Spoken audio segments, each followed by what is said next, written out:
Model activity task class 10 life science जनवरी 2022 20 marks का question है। आप अपनी स्क्रीन पर देख पा रहे हैं। पहला क्वेश्चन है एमसीक्यू टाइप क्वेश्चन। 3 क्वेश्चन दिए गए हैं 1 मार्क्स करके। फिर दूसरा क्वेश्चन है जिसमें सही गलत बताना है। 4 क्वेश्चन दिए गए हैं 1 मार्क्स करके। फिर क्वेश्चन नंबर 3 में देखिए 4 क्वेश्चन दिए गए हैं 2 मार्क्स करके, ठीक है। फिर 4 नंबर क्वेश्चन में एक ही क्वेश्चन दिया गया है जिसमें 2 पार्ट है। फर्स्ट पार्ट में 3 नंबर का और दूसरा पार्ट में 2 नंबर का क्वेश्चन है। आप देख रहे हैं इसकी स्टडी पॉइंट सिलीगुड़ी, और इस वीडियो में हम लोग कवर करेंगे model activity task life science class 10 जनवरी 2022 को। अगर अभी तक आप इसकी स्टडी पॉइंट सिलीगुड़ी को सब्सक्राइब नहीं किए तो तुरंत सब्सक्राइब कर लीजिए। लाइक और शेयर करना अपने दोस्तों से बिल्कुल नहीं भूलिएगा। तो चलिए बिन समय गंवाए शुरू करते हैं model activity task class 10 life science. पहला क्वेश्चन में देखिए एमसीक्यू टाइप क्वेश्चन दिया गया है। 3 क्वेश्चन दिया गया है और 1.1 का सही उत्तर है ADH एंटी डाययूरेटिक हार्मोन। 1.2 का सही उत्तर होगा देखिए सिस्मोनेस्टिक गति या सिस्मोनेस्टिक गति कमल। 1.3 में देखिए FSH, ठीक है, follicle stimulating hormone. Question number 2 में 4 क्वेश्चन दिया गया है जिसमें आपको सही गलत बताना है। तो 2.1 जो है वह गलत है, 2.2 सही है, 2.3 देखिए सही है, 2.4 गलत है। क्वेश्चन नंबर 3 को देखिए। इसमें दिया गया है पौधे के तने में धनात्मक फोटोट्रॉपिक गति जिसको प्रकाशानुवर्तन कहते हैं देखी जा सकती है। एक प्रयोग की मदद से कथन की व्याख्या करें। 2 नंबर का क्वेश्चन है। 4 क्वेश्चन दिए गए हैं। तो देखिए जब एक पौधे को गमले में रखकर बंद घर में खिड़की के पास रख दिया जाए तो कुछ दिनों के बाद यह देखा जाता है कि पौधे का तना खिड़की से बाहर की ओर निकलने की कोशिश या वृद्धि करता हुआ आगे बढ़ता है। इससे यह सिद्ध होता है कि तना प्रकाश की ओर गति करता है। अतः हम कह सकते हैं कि जब पौधे का अंग प्रकाश की दिशा में ही मुड़ता हो तो धनात्मक प्रकाशानुवर्तन होता है। आप चाहे तो इस क्वेश्चन में इस तरह का डायग्राम बना के दिखा सकते हैं, और डायग्राम बना के दिखाएंगे तो बहुत ही अच्छा आंसर कहलाएगा। तो इस तरह से डायग्राम बना के आप दिखा दीजिए, ठीक है। क्वेश्चन नंबर 3 को देखिए। इसमें अंतर दिखाना है आपको ट्रॉपिक मूवमेंट और नेस्टिक मूवमेंट। ट्रॉपिक मूवमेंट को हिंदी में अनुवर्तन कहते हैं और नेस्टिक मूवमेंट को हिंदी में अनुकुंचन कहते हैं। 2 पॉइंट को लेकर आपको इन दोनों का अंतर दिखाना है, उत्तेजनाओं का प्रभाव को दिखाते हुए और ऑक्सिन हार्मोन का प्रभाव को दिखाते हुए। तो देखिए उत्तेजनाओं का प्रभाव को दिखाते हुए हम लोग पहले इन दोनों का अंतर बताते हैं। पौधों में ट्रॉपिक गति उद्दीपन की दिशा पर निर्भर करता है, जबकि नेस्टिक गति उद्दीपन या उत्तेजना की दिशा पे निर्भर नहीं करती है। ऑक्सिन हार्मोन का प्रभाव। पौधों में ट्रॉपिक गति ऑक्सिन हार्मोन के प्रभाव पर पौधे के अंगों में वृद्धि होती है, जबकि नेस्टिक गति में ऐसा कुछ नहीं होता है। 3.3 को देखिए। मानव शरीर में टेस्टोस्टेरोन हार्मोन की क्या भूमिका है या भूमिका का विश्लेषण करना है। मानव शरीर में टेस्टोस्टेरोन हार्मोन की भूमिका। आप हार्मोन चैप्टर पढ़ चुके होंगे। हार्मोन चैप्टर अगर नहीं भी पढ़े हैं तो इसको ध्यान से पढ़िएगा क्योंकि काफ़ी इम्पॉर्टेंट टॉपिक है। देखिए पॉइंट वाइज 3 पॉइंट है, देखिए समझने की कोशिश कीजिएगा। यह नर में लिंग और दाढ़ी मूंछ के विकास को नियंत्रित करता है। यह नर प्रजनन अंगों के विकास में सहायक है। या प्रोटीन के निर्माण में तथा हड्डी के वृद्धि में भी सहायक होता है।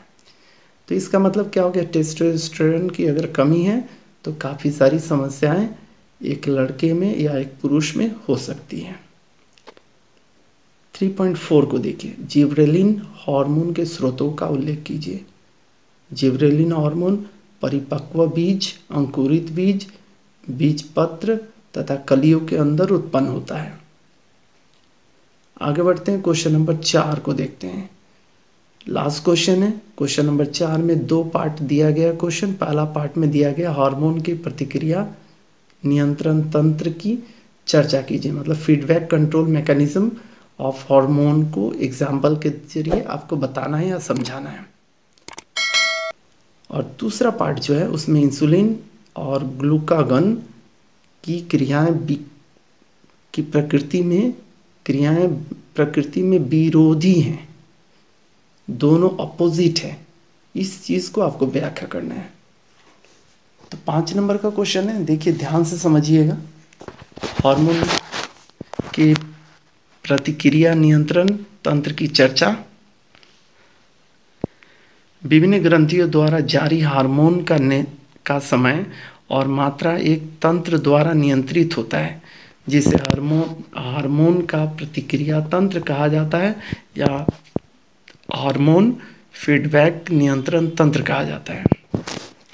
यह हमारे शरीर में बनता है। हार्मोन की प्रतिक्रिया तंत्र हार्मोन शरीर के आंतरिक तापमान को नियंत्रित करने के लिए जिम्मेदार होते हैं। एक प्रतिक्रिया तंत्र हार्मोनल स्राव को तेज या बाधित करता है।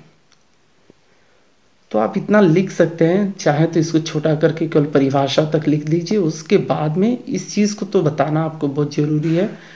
प्रतिक्रिया तंत्र, नियंत्रण तंत्र 2 प्रकार का होता है, एक पॉजिटिव और दूसरा होता है नेगेटिव।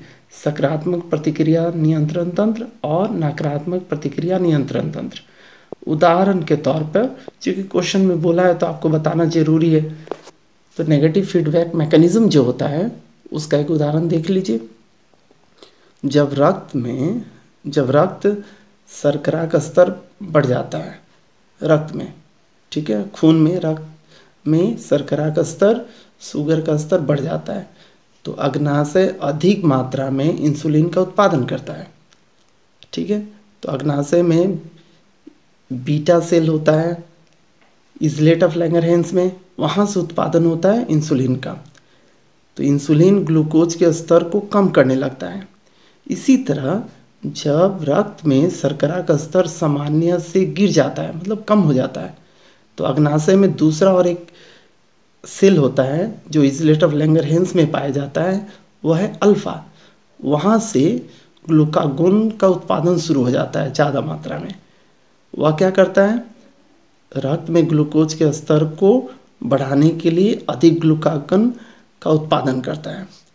इस प्रकार हमारे अंतःस्रावी तंत्र के समुचित कार्य के लिए प्रतिक्रिया तंत्र महत्वपूर्ण है। तो यह नेगेटिव फीडबैक मैकेनिज्म देख लीजिए किस तरह से आप लिख सकते हैं। इस तरह से आपको लिख के दिखाना पड़ेगा। एग्जाम्पल चूँकि बोला गया था तो नेगेटिव और पॉजिटिव दोनों बताना पड़ेगा, लिखना पड़ेगा। अब देखिए पॉजिटिव फीडबैक मैकेनिज्म को बताइए। माँ की स्तन ग्रंथियों द्वारा स्रावित दूध सकारात्मक प्रतिक्रिया तंत्र के उदाहरणों में से एक है। जैसे ही बच्चा दूधपान करता है, स्तन से तंत्रिका संदेश पिट्यूटरी ग्रंथि को प्रोलैक्टिन को स्रावित करने का कारण बनते हैं। प्रोलैक्टिन इसके बदले में क्या करता है, स्तन ग्रंथियों को दूध का उत्पादन करने के लिए उत्तेजित करता है और अधिक दूध का उत्पादन होता है। तो यह हो गया पॉजिटिव फीडबैक मैकेनिज्म और यह हो गया नेगेटिव फीडबैक मैकेनिज्म। आप चाहें तो कोई एक लिख सकते हैं, किंतु मैं कहूँगा आप दोनों एग्जाम्पल के लिखिए और जो हार्मोन के प्रतिक्रिया नियंत्रण तंत्र feedback control mechanism of hormone है उसको भी एक्सप्लेन कीजिए। ठीक है, उम्मीद कर रहा हूँ आपको समझ में आ गया होगा। फिर भी कोई कन्फ्यूजन हो तो कमेंट सेक्शन में जाकर आप ज़रूर लिखिएगा। अगर इसके स्टडी पॉइंट सिलीगुड़ी को सब्सक्राइब नहीं किए हैं तो तुरंत सब्सक्राइब कर लीजिएगा, अपने दोस्तों से शेयर कीजिएगा, कमेंट करना बिल्कुल नहीं भूलिएगा। लास्ट पार्ट क्वेश्चन नंबर 4 का देखिए। जिसमें दिया गया है इंसुलिन और ग्लूकागॉन की क्रियाएं प्रकृति में विरोधी हैं। इस चीज़ को आपको समझना होगा।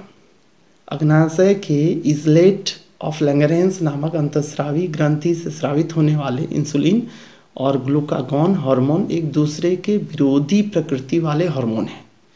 इसे निम्न रूप से समझा जा सकता है। नंबर 1 पॉइंट देखिए, इंसुलिन ग्लूकोज को ग्लाइकोजेन में बदलता है, जबकि ग्लाइकोजन को ग्लूकोज में बदलने में सहायता करता है।